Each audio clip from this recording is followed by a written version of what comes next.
자리에 앉으시고요.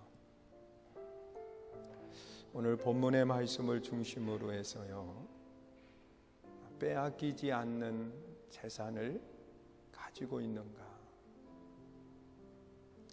사람들이 살아가면서 이 가치를 어디에 두고 사는가? 제각각의 가치를 매기고 그것을 소유하기 위해서 애를 쓰는 그런 모습들을 보게 됩니다. 어느 사람은 물질이라고 하는 것을 최고의 가치로 두고 그 물질을 내 것으로 만들기 위해서 모든 시간도 들이게 되고 또한 내 몸도 드리는 그런 모습들을 보게 되지요.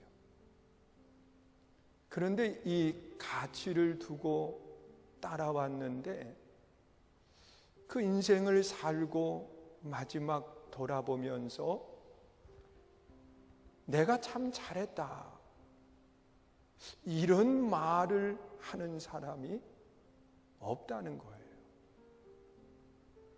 그리고 또한 어떤 사람은 권력이라고 하는 것에 가치를 두고 세상적인 표현으로 이야기하면 수단 방법 가리지 않고 올라섰는데 이 또한 내가 내 모든 것을 걸 만한 가치 있는 것은 아니더라는 겁니다. 여러분, 이 나라에도 최고의 권력을 가졌던 그런 분들의 모습들을 우리가 한번 잘 보세요. 과연 모든 것을 거기에 걸 만한 그런 가치 있는 것이었는가? 여러분, 한 나라의 왕이요, 가장 존경받았던 왕 중에 한 사람이 솔로몬입니다. 그 솔로몬이 하나님 앞에 1000번제를 쌓고 난 뒤에 하나님이 그에게 물었어요. 내가 네게 무엇을 해주면 좋겠느냐? 그랬을 때 이 솔로몬은 가장 귀한 기회거든요. 단 한 번밖에 없는 기회예요. 그가 하나님 앞에 최고의 가치 있는 것, 그것을 구해야 되는데 그는 많은 것을 생각을 했을 거예요. 그러다가 그가 결단한 것은 이 세상 사람들이 가치를 두고 따라가는 그것에 그도 가치를 둔 것이 아니라 전혀 다른 것에 가치를 두고서 하나님 앞에 요청을 하는 겁니다. 하나님께서 내게 많은 백성들을 맡겨주셨는데 내가 이 백성들을 다스리려고 하면 힘으로 되는 것도 아니고 그리고 또한 물질이나 권력을 가지고 되는 것이 아니라 하나님, 내게 지혜를 주세요. 그러면서 그가 하나님 앞에 지혜를 요청하는 모습을 보게 됩니다. 여러분, 지혜라고 하는 것, 이것은 세상적인 지혜를 이야기하는 것이 아니라 하나님이 주시는 지혜를 말하고 있습니다. 여러분, 하나님이 주시는 지혜는 영적인 통찰력을 가지고 사물을 꿰뚫어 보는 것을 말하는 겁니다. 여러분, 지혜를 호크마라고 말하거든요. 이 호크마라고 하는 그 본래의 뜻은 그 영적 통찰력을 가지고 사물을 꿰뚫어 보고 그리고 또한 판단하는 능력을 이야기하는 거예요. 여러분, 내 삶의 바른 것을 가지고 볼 수 있다고 하면 그 삶은 성공적인 삶을 살아갈 수 있고, 그리고 마지막 그 인생을 마무리할 때 하나님 앞에 후회되지 않는 말을 하게 된다는 거예요. 그러면 이 지혜가 뭐길래 정말 가치를 거기에 두어야 될까? 오늘 이 본문에 기록되어 있는 말씀을 보면 지혜는요, 나를 보호하고 나를 지켜주는 것이라고 그렇게 말하고 있어요. 오늘 본문 6절에 기록되어 있는 말씀을 보면 그렇게 말씀을 해요. 함께 읽습니다. 시작. 지혜를 버리지 말라. 그가 너를 보호하리라. 그를 사랑하라. 그가 너를 지키리라. 여러분, 지혜를 버리지 않고 지혜를 사랑하면 그 지혜가 나를 보호하고 나를 지켜줄 것이라고 그렇게 말씀을 하는 겁니다. 그래서 우리는 이 빼앗기지 않는 지혜를 내 것으로 만들어야 되는데, 여기에서 이야기하는 지혜를 얻는다라고 하는 거, 지혜를 내 것으로 만든다고 하는 거, 5절, 7절까지의 이 지혜를 얻는 것에 대해서 반복적으로 이야기를 하고 있어요. 그런데 이 지혜를 얻는다, 그런 말을 사용하는데, 이 지혜를 얻는다고 하는 것은 그냥 값없이 받아들이는 그런 차원을 말하지 않아요. 그 언어를 보면 그 지혜를 얻는다라고 하는 그 말 속에는 대가를 지불하고 그것을 사는 것과 같다고 그렇게 말하고 있어요. 그런 의미로 이야기하는 거예요. 어느 날 갑자기 지혜가 내 것이 되는 게 아니라는 거예요. 이 하나님이 주시는 지혜를 솔로몬은 받기 위해서 무엇을 했느냐? 하나님 앞에 1000번제를 드리는 대가를 지불한 거예요. 그리고 하나님께서 그에게 주신 거거든요.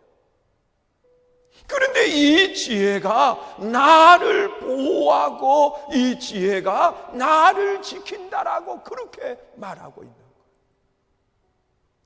그런데 이 지혜는 무엇을 또한 이야기하느냐?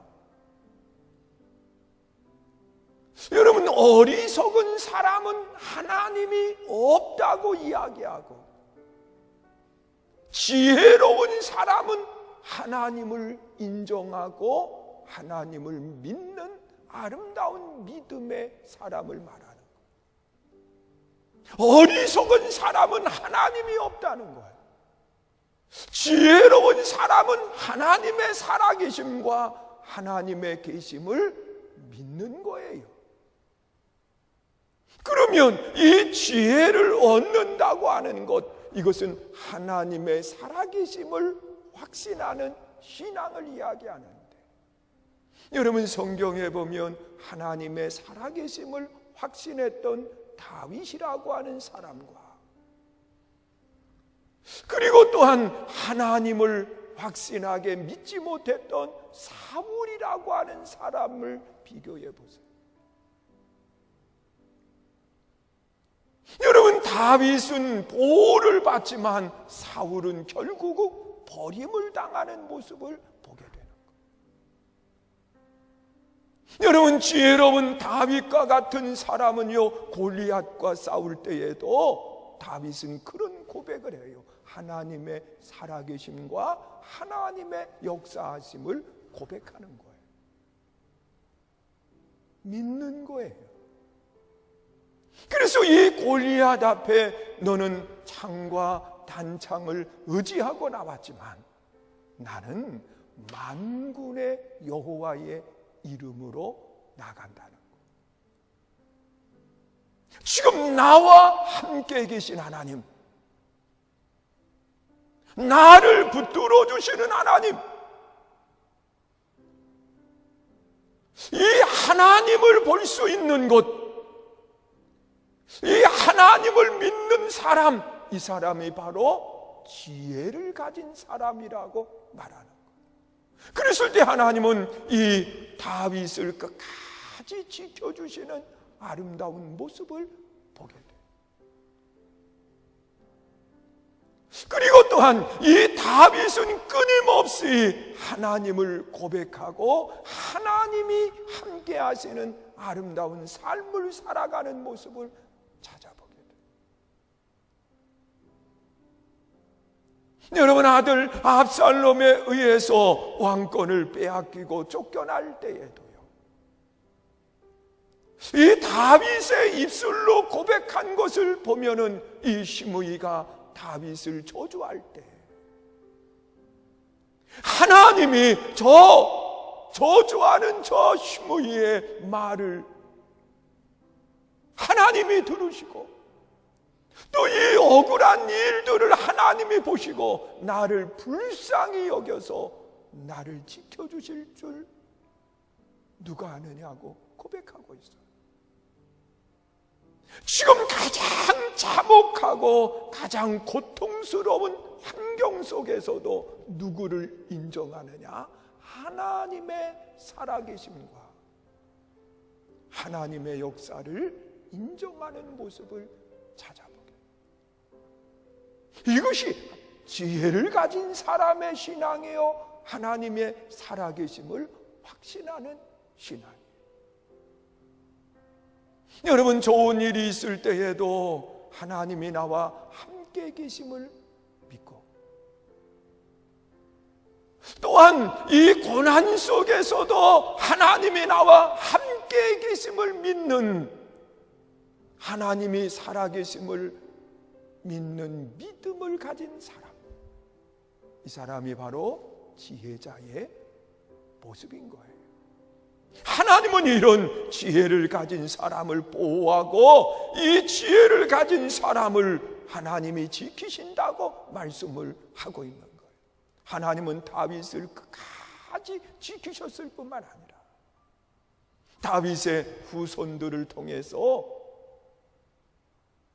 그 왕위가 이어지게 되고, 또한 메시아 그리스도가 이 땅에 오시는 아름다운 역사가 일어난 거예요. 그러나 어리석은 이 사울의 모습을 생각해 보세요. 여러분, 블레셋과 전쟁을 할 때에는 자기가 최고인 것처럼 인식을 하는 거예요. 그래서 해서는 안 되는 일들을 서슴없이 해요. 여러분, 제사장만이 할 수 있는 제사를 사울이 대신하는 거예요. 이것은 하나님의 살아계심을 믿는 믿음의 사람의 모습이 아닌 겁니다.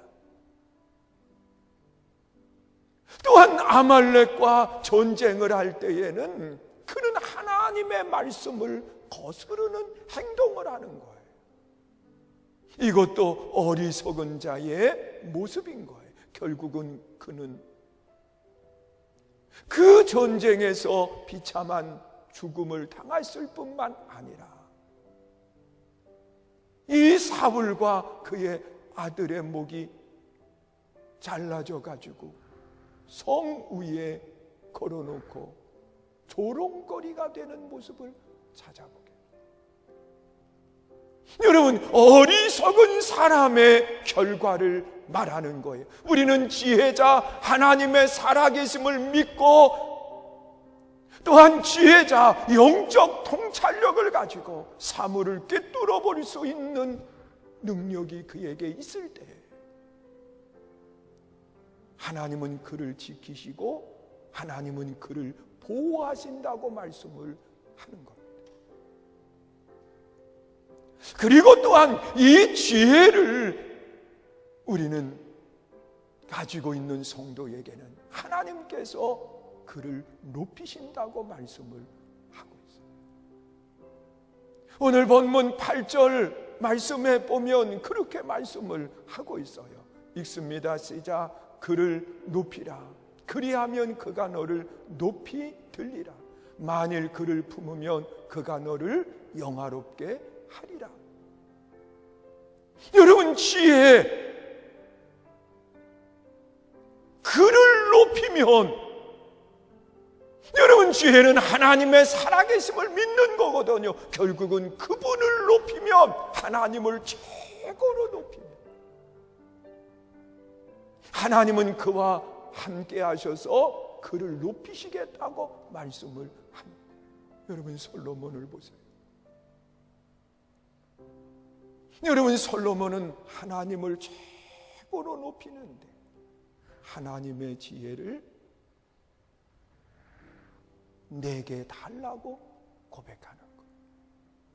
그래서 그 지혜를 가지고 내가 이 백성들을 통치할 수 있도록, 그러면서 하나님을 최고로 높였습니다.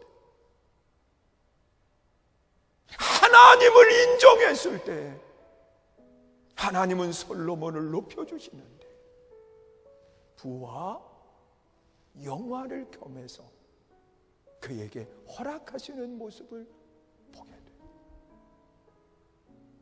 여러분, 내 삶 속에 우리는 누구를 높여야 되는가 한번 생각해 봐요. 여러분, 최초의 죄를 지었던 하와, 아담, 그들은요 하나님을 높이고자 했던 것이 아니라 자신이 높아지고자 했어요. 그래서 하와에게 사단이 찾아와서 뭐라고 이야기를 하느냐? 하나님이 여기에 있는 실과들을 먹지 말라고 하시더냐? 그때 하와의 답변은 아니다.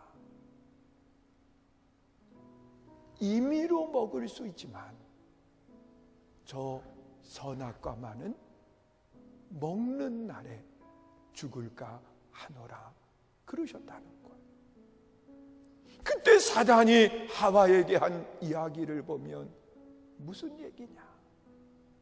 저것을 먹으면 내가 높아져서 하나님처럼 된다.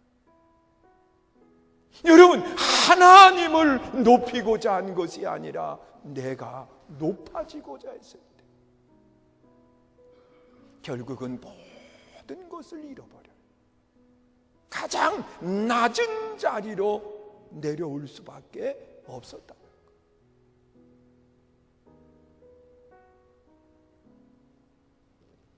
그러나 하나님을 높였던 솔로몬은, 하나님은 지혜뿐만 아니라 부와 영화를 통해서 그를 가장 높여주시는 아름다운 역사가 일어나는 거예요. 여러분, 솔로몬이 통치할 때에 세계 각처에서 사람들이 솔로몬에게 배우려고 몰려드는 거예요. 오늘 우리는 누구를 높이는가 생각해봐요. 나는 그를 높이는가? 아니면 내 스스로 나를 높이고 내가 가장 높은 자리에 앉으려고 생각을 하고 있지는 않은가? 하나님은 교만한 사람은 낮추시고 겸손한 사람에게 은혜를 베푸신다고 말씀을 하는 거예요. 여러분, 사람도 세상을 살아가면서 제일 안정적일 때가 언제냐고 하면 내 몸을 가장 낮출 때. 그러나 반대로 제일 불안할 때가 언제냐? 내 스스로 나를 최고로 높일 때예요. 여러분, 저도 높아지기 위해서 발 뒤꿈치를 들고 서면 그 높이만큼 높아지거든요. 제가 지금 한 5cm 정도 높였어요. 이렇게 있으라고 이야기하면 저 3부까지 못 있어요. 그러나 낮출 수 있는 대로 낮추면 가장 안정적인 자세를 갖게 되거든. 여러분, 세상의 삶도 그렇지만 영적인 모습 속에서도 마찬가지예요. 나는 낮아지고 그를 높이면 그분이 나를 높이신다고 말씀을 하는 겁니다. 그리고 또한 8절 하반절에 보니까 그를 품으면 그가 나를 영화롭게 한다고 말씀을 하는 겁니다. 사랑하는 성도 여러분, 우리가 예수를 믿으면서 나는 과연 빼앗기지 않는 영원한 것을 가지고 있는가 생각해봐. 우리는 어떠한 대가를 지불하고라도 하나님이 주시는 지혜를 소유해야 돼요. 그 지혜가 나를 보호하고 그 지혜가 나를 지켜줄 거고, 그리고 또한 그 지혜가 나를 높이게 되고 나를 영화롭게 한다고 하는 사실을 기억하시면서 우리가 세상에 가장 가치를 두고 따라야 될 것은 하나님의 지혜임을 확신하고 그 지혜를 소유할 수 있는 믿음의 복된 삶이 되시기를 주의 이름으로 축원합니다. 우리 함께 찬양하고 함께 기도하기 원합니다.